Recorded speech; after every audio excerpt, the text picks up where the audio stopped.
Hi, we are live here with Councilman Keith, and we wanted to interview him and ask him a little bit about the concerns of citizens in his district, especially when it comes to energy efficiency, wanting to save on their utility bills.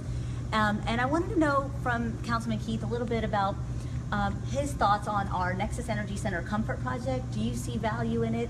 Is it something that you feel like your citizens would be interested in participating in? Absolutely. And I think more importantly is that you guys are already servicing my community and understanding that, you know, if we want to help people reduce the cost of their utilities, we need to find out what the issue is, and companies like yourself find out what the issues are. And if we can get companies like yourself more involved and increase the outreach, we can sort of mitigate the problem of people having exaggerated utility bills. That's a great point. You know, we didn't realize that homes that are only 1,000 square feet are having $200+, sometimes $300+ in the wintertime. That doesn't really match the size of their homes. We know of some solutions that we can implement in the house. What are some things that you're hearing about or issues why people can't stay warm in the winter?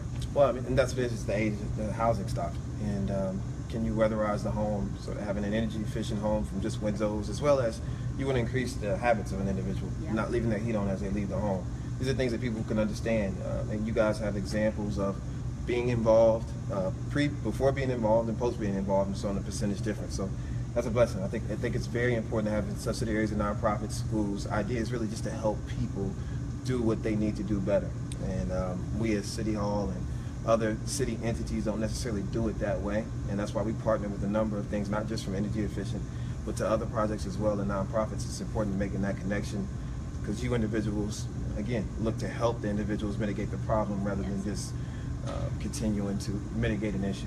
Well, and real quick, just to wrap it up, you were mentioning before as we were talking about fixed income and that being an issue. What are you seeing there? Is it that, you know, they don't want to see an increase in their utility bills, but they don't really know what to do about it? Absolutely. And it's easy for us to say, well, you know, it's a usage fee, just don't use it as much. But it's hard to understand what that life pattern is like. Maybe you have somebody who's on a fixed income, and I have an example of somebody on Mount Vernon. They had one of their children come back into their lives. Now, they were doing fine with the energy bill, but now they have to account for somebody coming back into the home, which adds to the energy cost. So we can tell everybody just to increase their habits, but we also need to find a way to sort of help those people who are on fixed incomes deal with the change in life.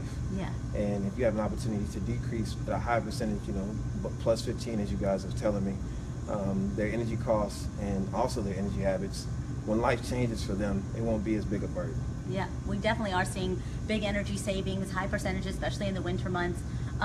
Just to conclude, with today's today's council meeting where Huntsville Utilities will be there to answer questions, what's one of the questions you'll be asking? I'll start with that, understanding what our programs are around helping the fixed income. I think Huntsville Utilities this round has done a wonderful job of sort of getting out to the public and letting them know why they need the money. But again, we're not out here trying to have a super surplus. Huntsville Utilities is to deliver a service that is needed for the betterment of the community, and that's all. But I think they're doing a wonderful job, in my opinion, Huntsville Utilities, of listening. And I think the council has to do their job now, making a decision and a consensus to let people know that we're raising this because we want to deliver better services, not because we want a surplus of money. Right. Yes, ma'am. Thank you, Councilman. Thank you so much. I really appreciate your time. Yes, ma'am.